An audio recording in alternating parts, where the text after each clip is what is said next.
আজকে ফাইনালি আজকে গাড়ি ধরতে চলে এলাম। আজ একটা গাড়ি ধরেছি, আপনাদেরকে পরে দেখাচ্ছি। এটা মিলের বাইরে রয়েছি, এখন গাড়ি লোড হচ্ছে ভেতরে। অনেক দিনই বাড়িতে বসলাম, বাড়িতে বসে থাকার পর কিছু অন্তত বুঝতে পারলাম যে বাড়িতে সময় অসুবিধায় যদি কেউ না থাকে না, বাড়ির লোকও কেউ সাথ দেয় না, বুঝলেন তো। ওই জন্যেই আবার নিজের কর্মর দিকে, গন্তব্যর দিকে গিয়ে চলে এলাম। যেহেতু সারা জীবন একটা ছেলে হয়ে জন্মেছি যখন, তো কাজ করেই খেতে হবে। সেই কারণেই আজকে ফাইনালি গাড়ি ধরে নিলাম। দেখাচ্ছি আপনাদেরকে পরের ভিডিওতে।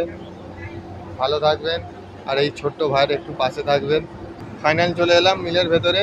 এই যে আমার গাড়ি লোড হচ্ছে, দেখুন এই গাড়িটা ধরেছি, ভুসিতে চলে। দেখাচ্ছি, দেখুন গাড়িটা, এই গাড়িটি আমি এখন ধরেছি এই মুহূর্তে।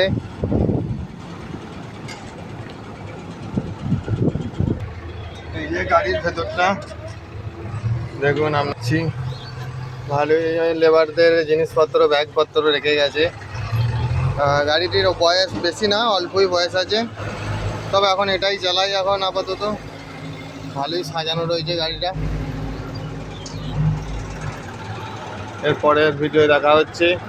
ভালো থাকবেন আর এই ভাইয়ের পাশে থাকবেন।